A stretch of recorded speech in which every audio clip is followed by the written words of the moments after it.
Hello বন্ধুরা, সুপ্রভাত সবাইকে। তো তোমরা সবাই কেমন আছো? আমি একটা নতুন ব্লগ শেয়ার করতে যাচ্ছি তোমাদের সাথে, নিশ্চয়ই তোমাদের ভালো লাগবে। আর আজকে উনুনে একটু রান্না চাপাবো ঠাকুরের, মানে সব কিছু নিরামিষের বাসন দিয়ে। তো এটা আমাদের ঠাকুর ঘর, আর মানে ঠাকুরকে দিব না, ঠাকুরকে আগে দেওয়া হয়েছে, মানে একাদশী গেছে, তাই মানে নিরামিষ বাসনে মানে মানে খাবার দাবার পরের দিন, ঠিক আছে? তার জন্যই এখানে বাইরে রান্না বাড়া আর তোমাদের সাথে একটু শেয়ার করছি। তো 5 রকমের এখানে ভাজা আমি কেটে নিচ্ছি, ডাল নামিয়ে রেখে দিয়ে আসছি। তো ঠাকুরপা আমাকে সবজি আদা কাটছি আর আদা কেটে দিচ্ছে। যদি আমি এখন কাটতে বসি, রান্নাটা মানে রান্না করতে দেরি হয়ে যাবে। তো ছোটো দিনের বেলা আবার সন্ধ্যা লেগে যাবে, তাই তাড়াতাড়ি আমি বসিয়ে দিয়েছি।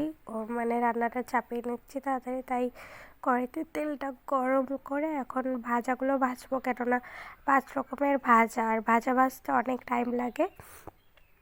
আস্তে আস্তে ভাজলে দেখবে ভাজাটা খুব সুন্দর হয়। তাই তাই আমি এখানে প্রথমে বেগুন ভাজা, আলুর চিপস ভাজা, উচ্ছে ভাজা, তারপরে আরও অনেক কিছুই আছে, তো এগুলো ভেজে নিই। আর এখানে ঠাকুমা শাক বেছে রেখেছে, শাকটাও করব, লাস্টে করব শাকটা।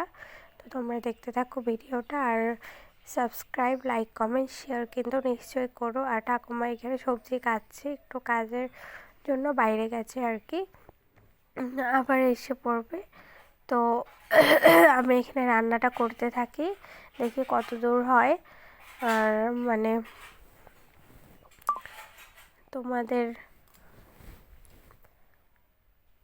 এন্টারটেইন করার জন্য ভিডিওটা করা আর কি, যাতে তোমাদের ভালো লাগে।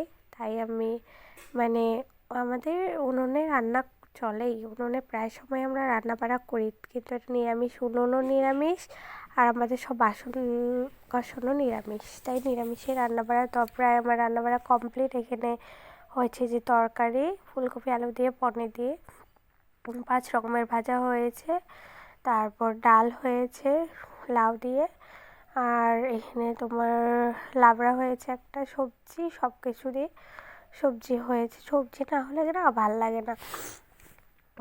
শাক করেছি, তোমাদেরকে দেখালাম মূলো শাক। তো ভিডিওটি ভালো লেগে থাকলে নিশ্চয়ই লাইক করো। Bye bye.